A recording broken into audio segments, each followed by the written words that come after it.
বিহুৰ পৰিৱেশ খবৰটো ইয়াতকৈ আৰু বেছি ভাল হ'ব লাগে। খবৰ কেনেকুৱা? পিছফালে কোৱাই নাই। খবৰ কেনেকুৱা? এইফালে ক'ব লাগে খবৰ কেনেকুৱা? এতিয়াই ভাল লাগিছে। মোৰ লগত একেলগে ক'ব, ভাৰত মাতা কি, ভাৰত মাতা কি, নৰেন্দ্ৰ মোদী, নৰেন্দ্ৰ মোদী। বহুত বহুত ধন্যবাদ। আজিৰ সভাত আমাৰ মাজত উপস্থিত অসম চৰকাৰৰ শিক্ষামন্ত্ৰী ৰণোজ পেগু ডাঙৰীয়া, লখিমপুৰৰ সাংসদ প্ৰধান বৰুৱা ডাঙৰীয়া, ভুৱন পেগু ডাঙৰীয়া, সন্মানীয় বিধায়ক ঋতুপৰ্ণ বৰুৱা ডাঙৰীয়া, টংকেশ্বৰ সোণোৱাল ডাঙৰীয়া, ভৈৰৱ দেউৰী ডাঙৰীয়া, মিচিং অট'নমাছ কাউন্সিলৰ CM পৰমানন্দ চাইঙীয়া ডাঙৰীয়া, আমাৰ মাজত উপস্থিত জিলা সভাপতি ৰূপা কামান ডাঙৰীয়ানী, দীপৰেখা দাস বাগৰি, তুলন কোঁৱৰ, জয়েশ্বৰ কুটুম, অতুল পেগু, বিজয় শইকীয়া, কুলেশ্বৰ কুলি, উমা দেৱী, গংগা পেগু, জোনমণি বৰগোহাঁই, বিশ্ব গোহাঁই, বলিন গোহাঁই, দোলেন পেগু, মনোৰঞ্জন বসুমতাৰী, বিভূতি ভূঞা, বিপ্লৱ কোঁৱৰ, অশ্বিনী পাই, অৰুণজ্যোতি মৰাণ, মূলেন্দ্ৰ নাৰ্জাৰীকে আদি কৰি মঞ্চত উপবিষ্ট বিশিষ্ট ব্যক্তিসকল, আই মাতৃসকল আৰু যুৱক যুৱতী বন্ধু বান্ধৱীসকল, পোনপ্ৰথমে মই ধেমাজি জিলাবাসী ৰাইজক বহাগ বিহুৰ বহুত বহুত শুভেচ্ছা জনাইছো আৰু এই বছৰটোৱে যাতে প্ৰতিগৰাকীৰ জীৱনলৈ, প্ৰতিটো পৰিয়ালৰ জীৱনলৈ শান্তি, সমৃদ্ধি, প্ৰগতি, এই গোটেইবোৰ আমি যাতে সকলোৱে সুখে শান্তিৰে বাস কৰিব পাৰো, তাৰ বাবে পৰম পিতাৰ ওচৰত প্ৰাৰ্থনা কৰিছো, আপোনালোকৰ মংগল কামনা কৰিছো। শ্ৰদ্ধা ৰাইজ, আমাৰ সংবিধান অনুসৰি প্ৰতি 5 বছৰৰ মূৰে মূৰে পঞ্চায়ত ইলেকশ্যন অনুষ্ঠিত হ'ব লাগে। আমি ঠিক 5 বছৰৰ লগে লগে পঞ্চায়ত ইলেকশ্যন পাতিবৰ বাবে সিদ্ধান্ত লৈছিলো। মেট্ৰিক আৰু হায়াৰ ছেকেণ্ডাৰী পৰীক্ষাৰ কাৰণে আমি কেইটামান দিন পলমকৈ হলেও পঞ্চায়ত নিৰ্বাচন অনুষ্ঠিত কৰিছো আৰু চাওঁতে চাওঁতে আমাৰ অসমত পঞ্চায়ত ইলেকশ্যনৰ পৰিৱেশো নিৰ্মাণ হৈছে। বহু প্ৰাৰ্থী বিনা প্ৰতিদ্বন্দ্বিতাৰে নিৰ্বাচিত হৈছে আৰু বহু প্ৰাৰ্থীয়ে প্ৰতিদ্বন্দ্বিতাও কৰিবৰ বাবে সাজু হৈছে। এইবাৰ পঞ্চায়ত নিৰ্বাচনত আমি কেইটামান পৰিৱৰ্তন কৰিছিলো। বিশেষকৈ আমাৰ গাঁও সভা আৰু গাঁও পঞ্চায়ত এই দুইটা পৰ্যায়তে আমি অৰাজনৈতিকভাৱে নিৰ্বাচনত প্ৰতিদ্বন্দ্বিতা কৰিছো। সকলোৱে বন্ধুত্বপূৰ্ণভাৱে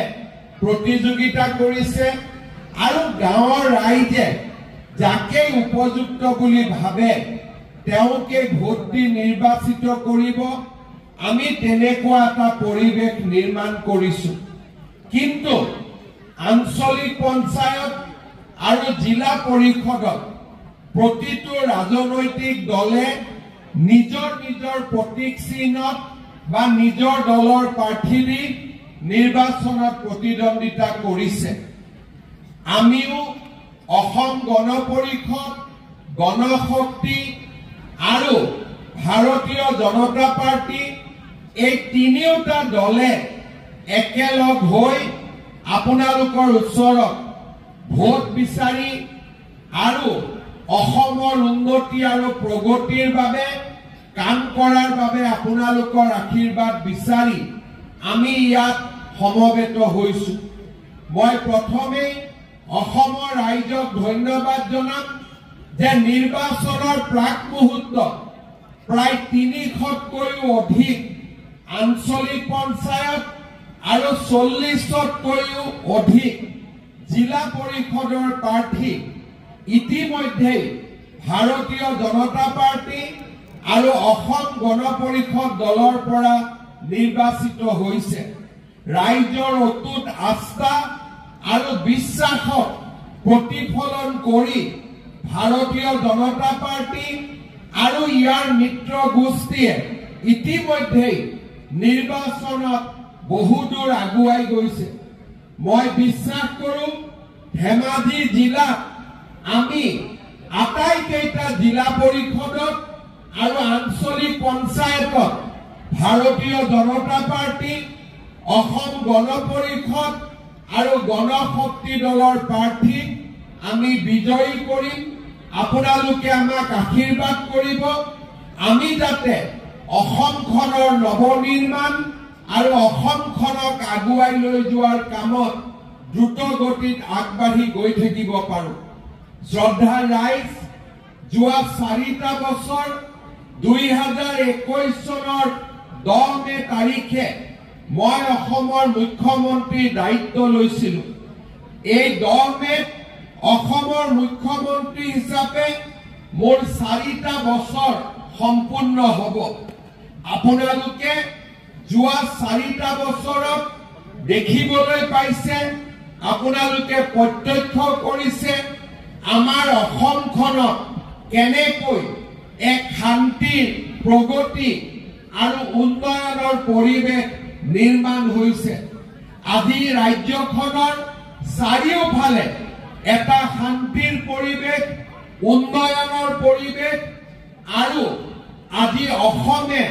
প্ৰগতিৰ নতুন দিগন্তলৈ গতি কৰিছে। প্ৰথমবাৰৰ বাবে আমাৰ ৰাজ্যখনত জনগোষ্ঠীসমূহৰ মাজত এক সম্প্ৰীতিৰ সাঁকো নিৰ্মাণ হৈছে। কোনো জনগোষ্ঠীৰ লগত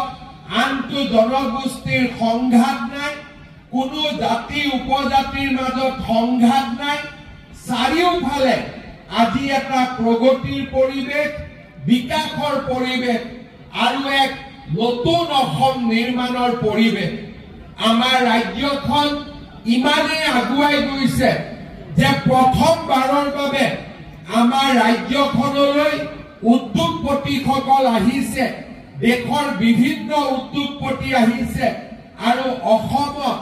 5 লাখ কোটি টকাতকৈ অধিক বিনিয়োগ কৰাৰ বাবে তেওঁলোকে প্ৰতিশ্ৰুতি প্ৰদান কৰিছে। অৰ্থাৎ আজি আমাৰ ৰাজ্যখন বানে বিধ্বস্ত ৰাজ্যখন, বানে গৰকা ৰাজ্যখন, উগ্ৰপন্থীৰ অসমখন আৰু জাতি উপজাতিৰ মাজত থকা অবিশ্বাসৰ অসমখন আজি অতীত হৈ গ'ল আৰু আজি আমাৰ অসমখন চাৰিওফালে বিকাশৰ নতুন পৰিৱেশলৈকে দ্ৰুত গতিত নিৰ্মাণ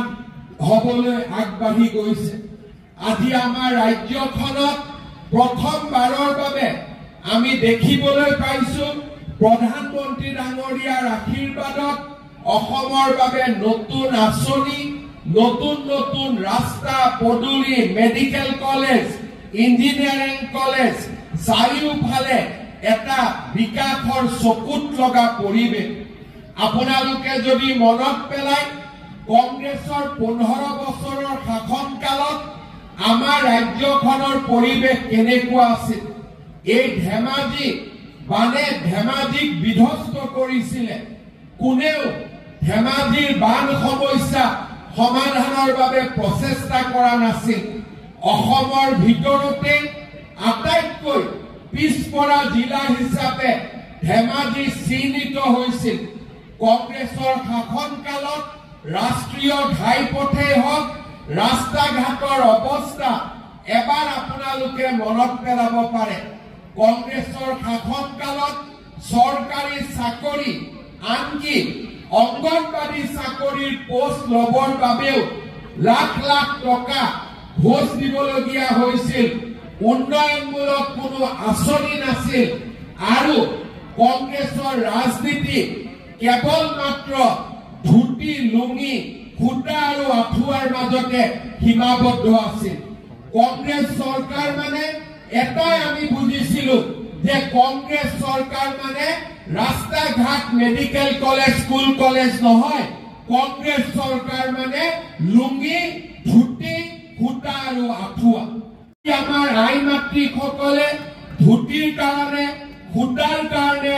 লুঙ্গিৰ কাৰণে আঠুৱাৰ কাৰণে লাইন পাতিব নালাগে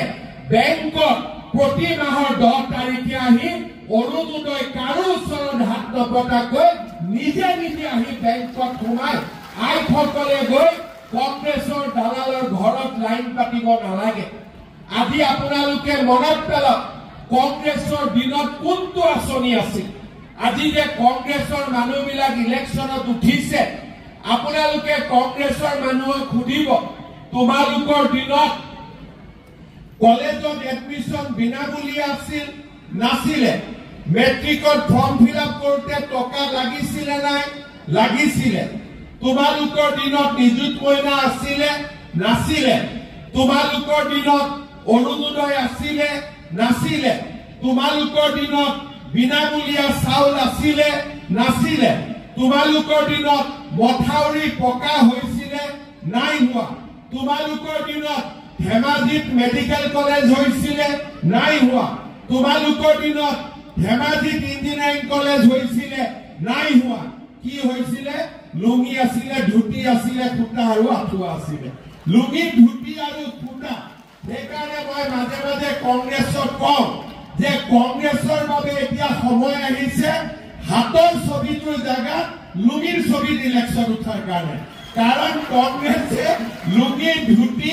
খুটা আৰু আঠুৱাৰ মানে একো বুজি নাপায় সেইবাবে কংগ্ৰেছৰ হাতৰ চিনটো বদলি যাব লাগে আৰু কংগ্ৰেছে লুঙ্গিৰ চিনত ভোটত উঠিব লাগে কাৰণ কংগ্ৰেছে অসমৰ ৰাইজক লুঙ্গিৰ বাবে আৰু একোৱে দিয়া নাছিল খুটাৰ বাবে একোৱে দিয়া নাছিলে আঠুৱা আৰু তাক বাদ দি আমাক একোৱে দিয়া নাছিল শ্ৰদ্ধাৰ ৰাইজ অসমৰ দৰে এখন ৰাজ্য য'ত চৰকাৰী চাকৰিৰ কাৰণে পঢ়া শুনাৰ কাম নাছিলে দালালক টকা দিব পাৰিলে চৰকাৰী চাকৰি হৈছিলে আজি যদি মই বিচাৰিলোহেঁতেন 1.5 লাখ ল'ৰা ছোৱালীক মই চাকৰি দিলো এজনৰ পৰা যদি মই 1 লাখ টকাও ললোহেঁতেন মোৰ হাতত 15,000 কোটি টকা জমা হলেহেঁতেন আৰু 1 লাখ টকা দিবৰ কাৰণেতো মানুহ ৰেডি আছে এটা চৰকাৰী চাকৰি দিম বুলি ক'লে 1 লাখ টকা দিয়া মানুহ আছে নে নাই আজি যদি মই কওঁ যে মই এতিয়া চৰকাৰী চাকৰি দিম 1 লাখ টকা দিয়ক কিমান মানুহ ওলাব কিন্তু আজি ভাৰতীয় জনতা পাৰ্টিৰ চৰকাৰখনে 1.5 লাখ চৰকাৰী চাকৰি দিলে কাৰো পৰা এটা টকা তামোল পাণ এখনো নোখোৱাকৈ আজি 1.5 লাখ মানুহক চাকৰি দিয়ে তাৰ ফলত লাভ কি হৈছে চাকৰি পোৱাই চাকৰি পাইছে কিন্তু তাৰ লগত মানুহৰ পঢ়া শুনাৰ প্ৰতি বিশ্বাস হৈছে যে পঢ়িলে চাকৰি পাম পঢ়িলে কৰ্মসংস্থাপন পাম আজি মই যেতিয়া মিটিঙত আহো মোক ল'ৰা ছোৱালীয়ে সোধে স্যাৰ পুলিচৰ মামাক আকৌ ইণ্টাৰভিউ কেতিয়া ওলাব এডিআৰইৰ ৰিজাল্ট কেতিয়া দিব আৰু মোক সুধিলে মই বেয়াও নাপাওঁ এটাই মই উত্তৰ দিওঁ যে এতিয়া পুলিচৰ ইণ্টাৰভিউ চলি আছে নৱেম্বৰত আৰু পোষ্ট ওলাব তাৰমানে আজি আমাৰ অসমত ল'ৰা ছোৱালীয়ে আশা কৰিব পাৰে যে মই যদি পঢ়া শুনা কৰো অন্তত মোৰ ভৱিষ্যত আছে আপোনালোকে চিন্তা কৰক 5 লাখ কোটি টকাৰ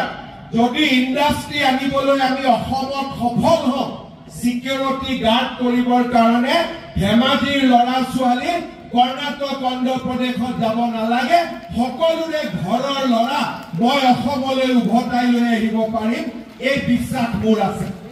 শ্ৰদ্ধাৰ ৰাইজ 7,000 টকাৰ কাৰণে আমাৰ ল'ৰা ছোৱালী সিকিউৰিটি কৰিবৰ কাৰণে অন্ধ্ৰ প্ৰদেশত যায় কৰ্ণাটকত যায় যদি কোনোবা ল'ৰাৰ মৃত্যু হয় মৃতদেহটো ঘূৰি আহিব নোৱাৰে 1 লাখ টকা পাবৰ কাৰণে চাকৰিত যাওক এতিয়া আমিয়ে চিন্তা কৰিছো ল'ৰা ছোৱালীক জাপানত পঠাবৰ বাবে জাপানী ভাষা আমি শিকাম জাপানত 2 লাখ টকা মাহত দৰমহা পাব তাত যাওক কিন্তু ৭,০০০ টকাৰ কাৰণে চাকৰি কৰিব গলে ঘৰত মাক বাপেককে পইচা দিব নে সিয়ে ভাল কৰি খাব পাৰিব আজি অসমত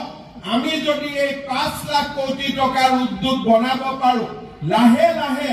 অসমত উদ্যোগৰ পৰিৱেশ সৃষ্টি হ'ব কোনো মাকৰ পেটৰ লৰা ছোৱালী কৰ্ণাটক হায়দৰাবাদত ৭,০০০ টকাৰ কাৰণে চাকৰি কৰিব যাব নালাগে সকলো লৰাক আমি অসমলৈ ধেমাজিলৈ উভতাই আনিব পাৰিম আজি ৫ বছৰত যোৱা ৪টা বছৰত সেই আত্মবিশ্বাসৰ মাজেৰে আমি কাম কৰিছো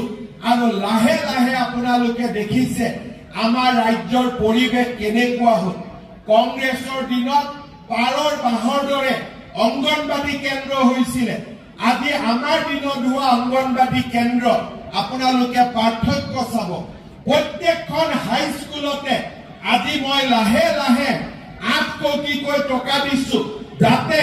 আমাৰ প্ৰত্যেকখন হাইস্কুল ডন বস্কো সেন্ট মেৰিজতকৈও ধুনীয়া হ'ব পাৰে আমাৰ স্কুলবিলাক আটাইতকৈ জাকত জিলিকা হ'ব পাৰে শ্ৰদ্ধাৰ ৰাইজ এই ধৰণৰ কামেৰে আমি আমাৰ ৰাজ্যখনক শুৱনি কৰিব খুজিছো আগুৱাই লৈ যাব খুজিছো আৰু আমাৰ ৰাজ্যখনক অসমৰ ভিতৰতে এখন ভাৰতৰ ভিতৰতে এখন শ্ৰেষ্ঠতম ৰাজ্যলৈ আমি ৰূপান্তৰ কৰিব খুজিছো আজি কংগ্ৰেছক চাব কংগ্ৰেছে দেখিলে তেওঁলোকৰ খক যে বিজেপিয়ে অৰুণোদয় কিয় দিছে আৰে বিজেপিয়ে অৰুণোদয় কিয় দিছে বিজেপিয়ে টকা খোৱা নাই নহয় দুখীয়া মানুহক অৰুণোদয় প্ৰয়োজন আছে কাৰণে আমি অৰুণোদয় দিছো অৰুণোদয় দৰকাৰ আছে নে নাই আপোনালোকে কওক আছে নে নাই কালি যদি কংগ্ৰেছ চৰকাৰ আহিলে অৰুণোদয় বন্ধ কৰি দিয়ে বা মই যদি অৰুণোদয় বন্ধ কৰি দিওঁ আপোনালোকে ভাল পাব নেকি ভাল পাব নে বেয়া পাব ভাল পাব নে বেয়া পাব ডাঙৰ কৰি কওক আপোনালোকে বেয়া পাব কিয় বেয়া পাব কংগ্ৰেছে বুজি নাপায় দুখীয়া মানুহৰ কাৰণে আজি এই ১২৫০ টকাটোৱে দুখীয়া মানুহক কিমান সহায় কৰিছে শ্ৰদ্ধাৰ ৰাইজ ২০১৯ চনত আমি ৮৩০ টকা দি আমি ২২ লাখ পৰিয়ালক অৰুণোদয় আঁচনি দিছিলো এতিয়া আপোনালোকৰ মাজত ফৰ্ম ফিল আপ হৈ আছে এতিয়া আমি অৰুণোদয় আঁচনি ২২ লাখৰ পৰা ৪০ লাখলৈকে লৈ যাম তাৰ মানে মোটামুটি এটা সমষ্টি ৪০,০০০ পৰিয়ালে অৰুণোদয় আঁচনি লাভ কৰিব মোক ভুৱন পেগু ৰনোজ পেগু ডাঙৰীয়াই কৈছে যে আমাৰ গোটেইখিনি হৈ গৈছে আৰু ৩-৪ হাজাৰ যদি বেছিকৈ অৰুণোদয় পাওঁ আমি গোটেইখিনিকে বিলাই দিব পাৰিম মই আজিয়ে কৈছো যে প্ৰত্যেক ঘৰ দুখীয়া পৰিয়ালে অৰুণোদয় পাব লাগে ধেমাজি চিচিৰ বৰগাঁও জোনাইৰ কাৰণে আৰু ৩-৪ হাজাৰ আৰু অৰুণোদয় বঢ়াই দিম যাতে সকলো মানুহে অৰুণোদয় আঁচনি পাব পাৰে কোনো বাদ কৰিব নালাগে সকলো মানুহকে আমি দিব পাৰো শ্ৰদ্ধাৰ ৰাইজ নতুনকৈ ফৰ্ম ফিল আপ হৈছে আপোনালোকে যিবিলাকে দুখীয়া মানুহে পোৱা নাই পঞ্চায়ত ইলেকশ্যনৰ সময়ত জিলা পৰিষদৰ মেম্বাৰ আঞ্চলিক পঞ্চায়তৰ মেম্বাৰ তেওঁলোক গাঁৱে গাঁৱে যাব দুখীয়া মানুহে কব যে মা মোৰ অৰুণোদয়ত নাম অহা নাই বাবা মোৰ অৰুণোদয়ত নাম অহা নাই ধুনীয়াকৈ ডায়েৰীত নাম লিখি ল'ব আৰু ইলেকশ্যনৰ পিছতে আমি তেওঁলোককো দি সকলোকে আমি অৰুণোদয় আঁচনিৰ মাজত সোমাই ল'ম এইটোৱে হৈছে আমাৰ দায়িত্ব আৰু কৰ্তব্য মই আমাৰ যিসকল ইলেকশ্যনত উঠিছে তেওঁলোকক মই অনুৰোধ কৰিম গাঁৱত যেতিয়া আমি যাম কোনোবা বিধৱা মানুহ দেখা পাম মইতো মুখ্যমন্ত্ৰী সব গাঁৱততো যাব নোৱাৰো কিন্তু আমাৰ প্ৰাৰ্থীসকল গাঁৱত যাব আপোনালোকৰ মাজত যাব কোনোবা দুখীয়া মানুহে অৰুণোদয় পোৱা নাই কোনোবা বিধৱা মানুহে অৰুণোদয় পোৱা নাই কোনোবা বিয়া নোহোৱা ছোৱালীয়ে অৰুণোদয় পোৱা নাই এইবাৰ দুখীয়া মানুহে অৰুণোদয় পোৱা নাই এইবাৰ সকলোৰে নাম লিখি লৈ আহিব যেতিয়া আমি জুন মাহত নতুন অৰুণোদয় দিম সকলো মানুহে যাতে এইবাৰ অৰুণোদয় পাব পাৰে দুখীয়া মানুহ যাতে কোনো অৰুণোদয়ৰ পৰা বাদ পৰি যাব নালাগে শ্ৰদ্ধা ৰাইজ আপোনালোকে চিন্তা কৰক যোৱা লোকসভা ইলেকশ্যনৰ সময়ত মই কৈ গৈছিলো যে ঘৰ পাবৰ কাৰণে যি জিঅ' টেগিং আছে এইবাৰ মই আত্মসহায়ক গোট জীৱিকা সখী দি জিঅ' টেগিং কৰা এইবাৰ জিঅ' টেগিং হলনে নাই ভাল কৰি আপোনালোকে কওক আগতকৈ ভাল হলনে নাই এতিয়া ইমানলৈকে আমি নিয়ম কৰিব খুজিছো যে যিবিলাকৰ নাম কিবা কাৰণত জীৱিকা সখী বাইদেউসকলে লোৱা নাই এতিয়া আমি আপোনালোকক এটা সুবিধা দিম নিজৰ ঘৰৰ জিঅ' টেগিং যাতে নিজে আপোনালোকে কৰি দিব পাৰে কাৰো ওচৰত হাত পাতিব নালাগে তাৰ মানে এইবাৰ মই অৰুণোদয় সকলোকে দিয়াৰ কাম সম্পূৰ্ণ কৰিম দ্বিতীয়তে ঘৰৰ যাতে লিষ্টত আমাৰ প্ৰতিগৰাকী আগতে নোপোৱা মানুহৰ ঘৰ আহিব পাৰে দুখীয়া মানুহৰ নাম ঘৰৰ লিষ্টত সোমাব পাৰে এমপি ইলেকশ্যনৰ সময়ত মই কৈ গৈছিলো অসমৰ কতো নাই আগতে কমপ্লেইন আছিলে এইবাৰ জিঅ' টেগিং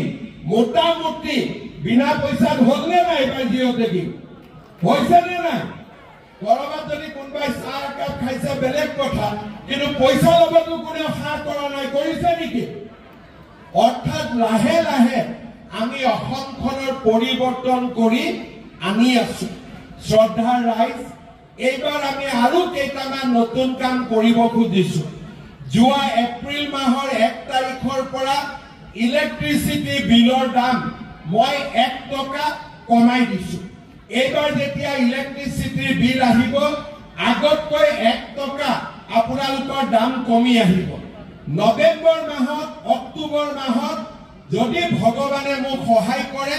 মোৰ মনত ইচ্ছা আছে ইলেক্ট্ৰিচিটিৰ দাম আৰু 1 টকা কমাই দিবৰ কাৰণে যাতে দুখীয়া মানুহে ইলেক্ট্ৰিচিটিৰ বিল দিয়াটো সহায় পাব পাৰে শ্ৰদ্ধা ৰাইজ মহিলাসকলে মোক সোধে 10,000 টকাটো মামা কেতিয়া দিব এইটো এটা চিন্তা হৈ আছে হয়নে নহয় আছে না নাই চিন্তা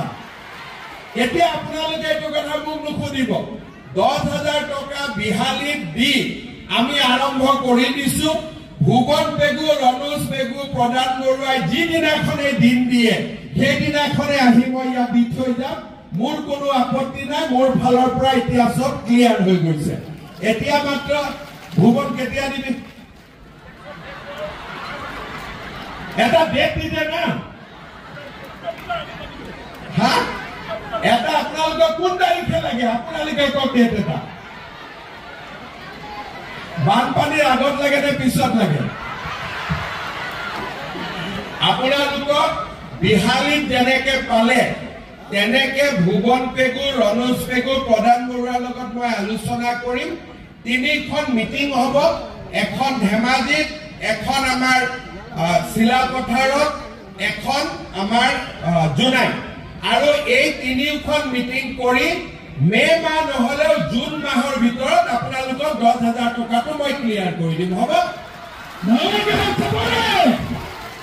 এতিয়া আকৌ কোনোবাই ৰেকৰ্ড কৰি লওক জুনৰ ভিতৰত দিম বুলি কৈছো তেতিয়াহে মোৰ মনত পেলাই দিব পাৰিব হয়নে নহয় এতিয়া আমাৰ কাম হৈ গ'ল চিন্তা কৰিব নালাগে 10,000 টকাটো আপোনালোকে পাই যাব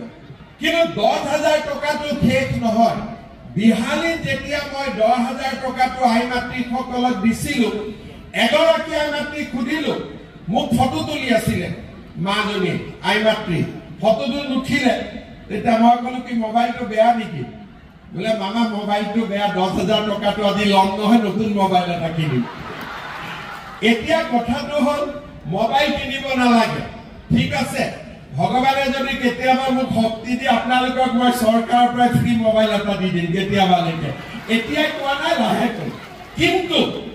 এই 10,000 টকাটো আমি যোনদিনাখন পাম কংগ্ৰেছৰ মানুহবিলাকে বিহালীত উলিয়াইছিলে যে মামা এনে কৈছে 10,000 নিদিয়ে মই 10,000 দি দিলো এবাৰ ইলেকশ্যনত কংগ্ৰেছে তাতে ইলেকশ্যনে নেখেলিলে সব বিজেপি আনকণ্টেষ্ট জিকি গ'ল কাৰণ প্ৰচাৰ বেছি কৰি আছিলে মই নিদিও বুলি আৰু মই যি কওঁ আজিলৈকে প্ৰত্যেকটো কথা ৰাখি আহিছো নে না গতিকে এতিয়া আপোনালোকক মই এটা অনুৰোধ কৰিম 10,000টো পাবই 10,000টোৰ কাৰণে মই একো কোৱা নাই কিন্তু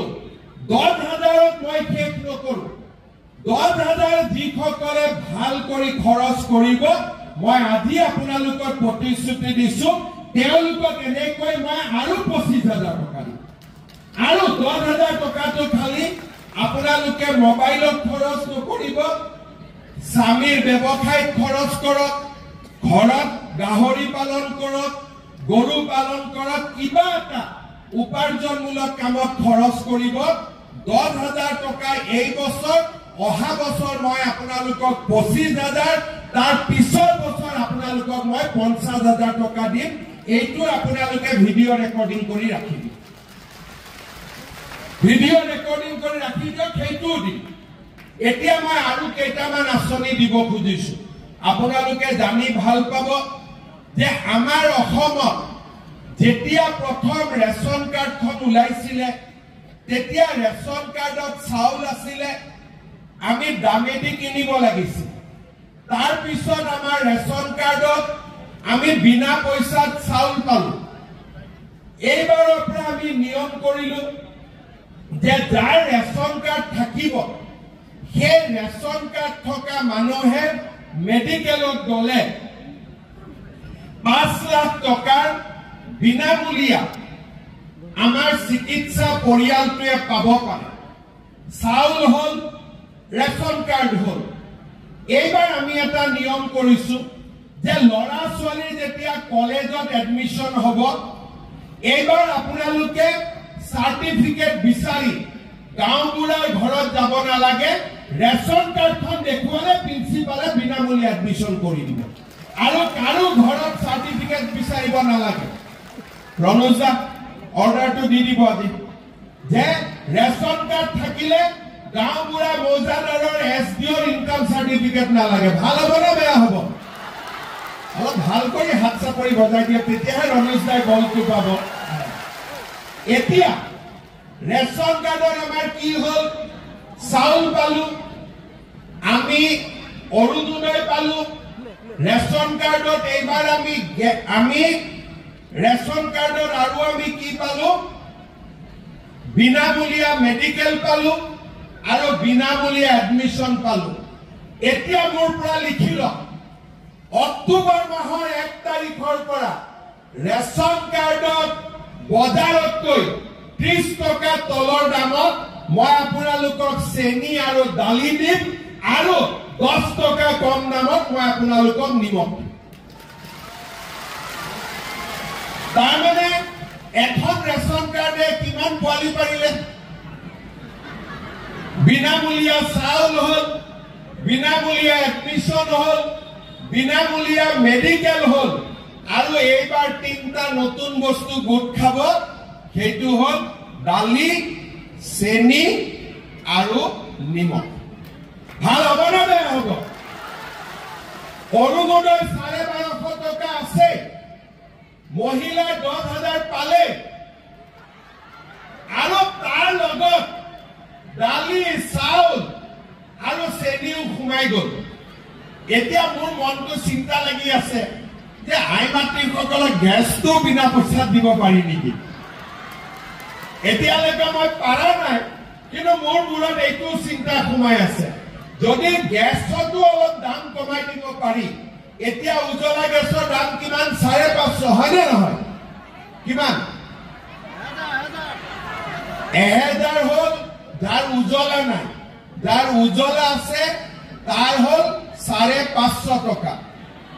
950 হল যাৰ উজ্জ্বলা নাই এতিয়া 550 যাৰ আছে তাকো যদি 200-300 টকা কমাই দিব পাৰো 950 যাৰ আছে তাকো যদি 200-300 কমাই দিব পাৰো আপোনালোকৰ বহুত সুবিধা হৈ যাব ঘৰখন আপোনালোকে ধুনীয়াকৈ চলাব পাৰিব এতিয়া আমি আৰু এটা কাম কৰিব খুজিছো আমাৰ যে নিযুত মইনা স্কিম আছিলে এতিয়াতো ছোৱালী বিলাক এবাৰ পাছ হ'ব সেকেন্ড ইয়াৰ পাব সেকেন্ড ইয়াৰতো আমি নিযুত মইনা দিম ফাৰ্স্ট ইয়াৰতো আমি নিযুত মইনা দিম কিন্তু লৰা বিলাকে কয় মামা আমাৰ কাৰণে একো নাই নেকি ইউ এটা ভেজাল যে লৰা বিলাকৰ কাৰণে কিবা এটা লাগে এইবাৰ আমি কি কৰিছো যিমান লৰাই বিএ বিএসসি পাস কৰিব এক বছৰটো চাকৰি নাপায় পৰীক্ষা দি থাকিব লাগে বিএ বিএসসি পাস কৰা সকলো লৰাৰে বেংক একাউণ্টত বা পিজি পাস কৰা সকলো লৰাৰে বেংক একাউণ্টত মাহত 1 বছৰলৈ আমি 2,500 টকাকৈ জমা দি থাকিম যাতে লৰা ছোৱালীয়ে কিবা নহয় কিবা তেওঁলোকে চাকৰি বাকৰিৰ কাৰণে ইন্টাৰভিউ দিব যাওঁতে দেউতাক মাকৰ যাতে পইচা খুজিব অন্তত 1 বছৰলৈ নালাগে 1 বছৰ লৰাজনৰ দায়িত্ব মামাৰ লগত ঠিক আছে 1 বছৰ মামাৰ ওপৰত থাকিব ভগৱানে কৰিলে চৰকাৰী চাকৰি ওলাই আছে অসমত ইণ্ডাষ্ট্ৰীও আহি আছে 1 বছৰৰ ভিতৰত লৰাবিলাকৰ কিবা নহয় কিবা এটা ভগৱানে কৰিলে হৈ যাব তাৰ লগত আমি